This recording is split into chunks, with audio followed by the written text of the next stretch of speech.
20h14 sur Europe 1. Je suis très heureuse d'accueillir David Rigoli-Rose. Merci d'être avec nous dans ce studio. Chercheur associé à l'IRIS, spécialiste du Moyen-Orient et rédacteur en chef de la revue Orient Stratégique. Évidemment, votre regard sur l'actualité ce soir a beaucoup d'importance. Il va falloir que vous nous apportiez votre éclairage.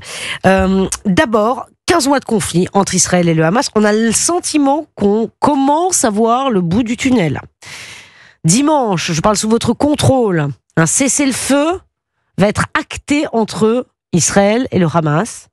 En contrepartie, le Hamas donc va libérer des otages. On parle de 33 otages, libération qui va s'étaler sur 6 semaines. D'abord, comment qualifie-t-on ce soir la situation, David Rigoli-Rose ? Est-ce qu'on voit le début de la fin déjà de ce conflit ? À la fin de quoi ? C'est ça.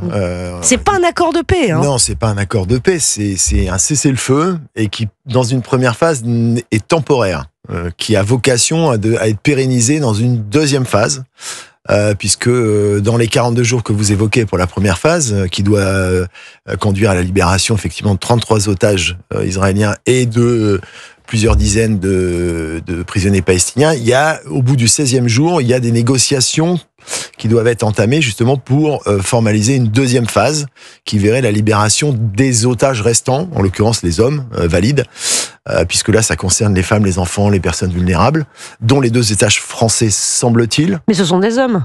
Donc, ils ne seront pas libérés tout de suite. Non, là, c'est plus de 50 ans. Ça fait partie de la catégorie de la première phase. D'accord. Après, ce sont les hommes valides et de moins de 50 ans. Et puis les autres otages décédés. Et dans une troisième phase, qui risque d'être la plus compliquée, si la deuxième se passe comme prévu, c'est-à-dire la perspective la mise en place d'une gouvernance avec l'idée d'une reconstruction, avec tous les attendus incertains évidemment de la troisième phase en question. Donc, je vais parler de nos 2 compatriotes peut-être, parce qu'on a une pensée pour eux ce soir. Quand pourrait-on les voir revenir, David Rigoli-Rose ? C'est très difficile à dire. Il faut être très prudent de toute façon parce qu'il n'y a pas de calendrier de l'échelonnement des sorties. Vraisemblablement, ça concernerait d'abord les femmes et les enfants. Et on évoque d'ailleurs la famille Bibas, justement, avec dont le petit garçon était devenu l'emblème justement de cette prise d'otage. Et donc il y a beaucoup d'incertitudes et il faut pas spéculer parce que ça revient à alimenter aussi davantage encore l'inquiétude des familles parce qu'il y a un point central, c'est de savoir si les otages sont en vie ou pas. Exactement. Et ça, c'est un point d'interrogation, c'est-à-dire qu'ils sont pas sûrs de voir leurs proches rentrer en vie. Et c'était d'ailleurs un point d'achoppement de la part du gouvernement israélien qui demandait depuis le début d'avoir la liste circonstanciée, justement. Et il y avait évidemment une obstruction de la part du Hamas là-dessus.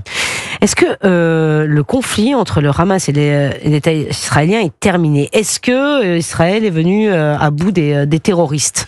C'est le vrai problème, c'est-à-dire que dans le but de guerre déclaré au début de l'opération militaire sur Gaza, donc à la fin de l'année dernière, il y avait 2 buts de guerre, c'était l'éradication de la structure politico-militaire du Hamas et la libération des otages. Et c'est vrai que le bilan est quand même pour le moins mitigé sur les 2 registres, puisqu'il y a encore des otages qui font l'objet de négociations pour leur libération aujourd'hui. Et puis concernant le Hamas est toujours là. Alors certes, donc il n'est pas détruit le Hamas. Il n'est pas détruit, il est considérablement affaibli. Oui. D'ailleurs, Yoav Gallant, l'ancien ministre de la Défense, avait dit récemment que il n'existait plus en tant que structure militaire. On estimait à 30 000, 25 ou 30 000 le nombre de combattants actifs au début de la guerre. Tzahal dit que plus de la moitié aurait été éliminée. Mais en même temps, Anthony Blinken vient de faire une déclaration cette semaine où il évoquait le fait qu'il y avait un recrutement de nouveaux membres, justement. Et là, on touche du doigt un point très central, c'est la question de la perspective politique. C'est-à-dire que la résilience du Hamas tient pour partie au fait à l'absence d'alternatives politiques. À sa situation, à son pouvoir. Et c'est la faiblesse de la stratégie du gouvernement israélien qui a été élaborée effectivement depuis le début. Oui, c'est ça, parce que effectivement, Gaza, dirigé par le Hamas, ça ne changera pas pour l'instant. Il n'y a pas d'alternative, ce que vous dites, crédible. Et donc, ça veut dire qu'Israël ne sera jamais en paix. C'est ça, David Rigollet-Rose. L'enjeu, il est effectivement considérable. C'est l'horizon politique qui pourrait une expression alternative qui pourrait se substituer au Hamas. Alors, la présidente Joe Biden et le président français d'ailleurs avaient évoqué une autorité palestinienne réformée puisqu'elle fait l'objet d'une dévaluation en termes de légitimité, notamment avec la corruption et l'incurie de l'administration de Mahmoud Abbas. Mais quand bien même il y aurait ces velléités, le problème c'est qu'il y a une obstruction de la part de Benjamin Netanyahou sur cette question centrale. Ouais. Et d'ailleurs, il y avait des tensions avec l'establishment militaire qui n'avait pas envie de prendre en charge l'administration militaro-civile de l'enclave. Et donc là, on touche du doigt le point central et on retrouve la troisième étape, justement, et c'est attendu très incertain. Et de l'autre côté, au Liban, Emmanuel Macron est en visite au Liban, 12 heures, hein, c'est un peu express. D'abord, pourquoi le chef de l'État français est allé au Liban aujourd'hui, dans les circonstances que l'on connaît? Quel message cela envoie-t-il?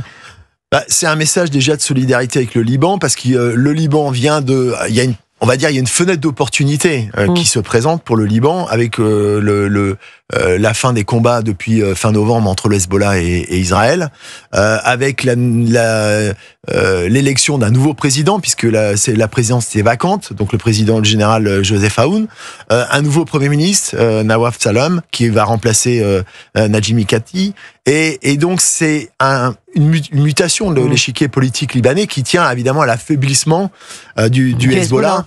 Mais là aussi, le Hezbollah, est-ce que les frontières d'Israël sont sécurisées? Alors, il se trouve qu'aujourd'hui, avec le cessez-le-feu, en principe, l'armée libanaise est en train de prendre position pour remplacer justement la présence du Hezbollah. L'armée libanaise qui le fait en collaboration avec la FINUL, puisqu'il y a un général français, c'est Jean-Jacques Fatinet, qui a été rencontré d'ailleurs par le président de la République.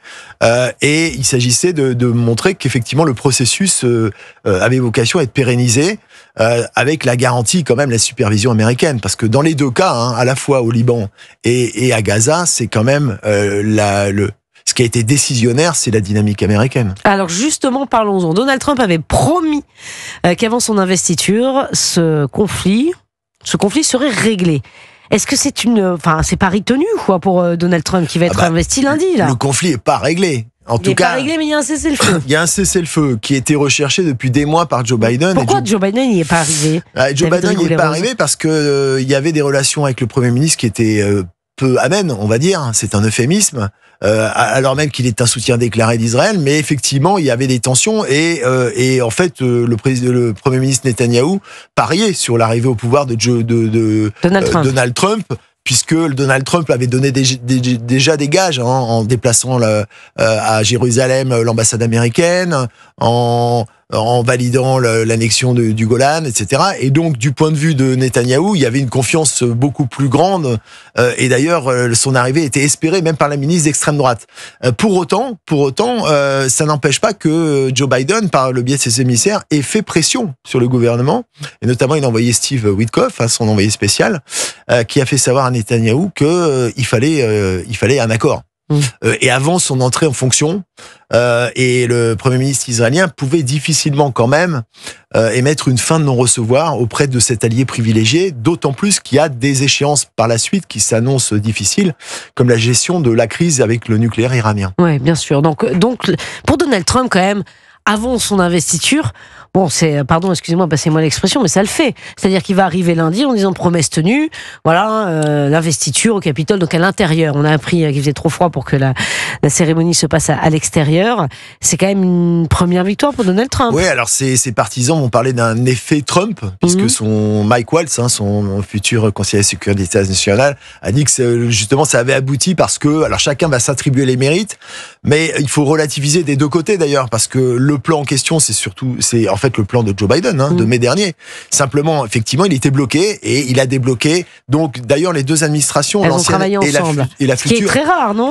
Oui, David Rigollet-Rose. Oui, c'était assez inattendu au regard des relations qui étaient pour le moins difficile entre les deux anciens présidents et nouveaux.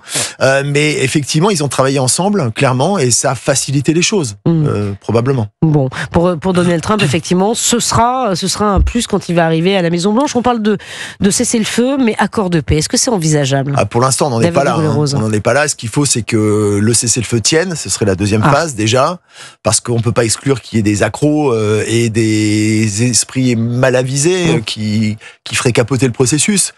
Et puis après, il y a quand même la question très très centrale du jour. C'est le jour d'après. C'est-à-dire qui va prendre en charge la gouvernance de l'enclave. Et là, il y a un gros point d'interrogation et effectivement, c'est loin d'être simple. Alors à l'instant, le président de l'autorité palestinienne, Mahmoud Abbas, a déclaré que son gouvernement était prêt à assumer l'entière responsabilité de Gaza après la guerre. Dans sa première déclaration depuis l'annonce de l'accord du cessez-le-feu, selon le communiqué de la présidence, le gouvernement palestinien a achevé tous les préparatifs pour assumer la pleine responsabilité à Gaza, notamment concernant le retour des déplacés, la fourniture des services essentiels, la gestion des points de passage et reconstruction du territoire.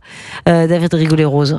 Oui, mais le problème, c'est que c'est une position qui a été affichée, mais avec l'idée aussi de ne pas du tout intégrer le Hamas ou ce qu'il en reste dans un comité conjoint, évidemment. Et puis le deuxième problème, c'est que le Premier ministre Netanyahou avait dit, c'était en décembre dernier, ni Hamastan, ni Fatahastan. C'est-à-dire qu'il y avait l'idée de ne refuser par principe toute forme d'autorité palestinienne, quelle que soit sa forme. Et là, on touche évidemment du doigt le problème majeur, parce que pour la gouvernance, il va falloir trouver effectivement une alternative.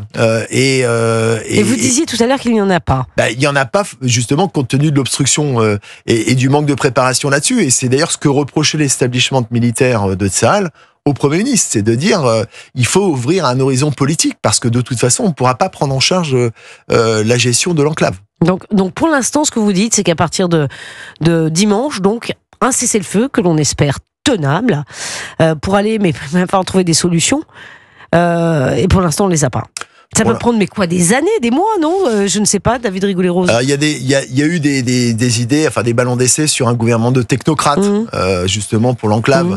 Mais de toute façon, il va falloir un consensus et puis un aval d'Israël pour l'expression d'une gouvernance minimale qui sera forcément palestinienne d'une manière ou d'une autre, même si c'est avec l'aide évidemment de pays arabes, etc. Et les pays arabes sont très réticents à s'engager justement sans visibilité pour la suite.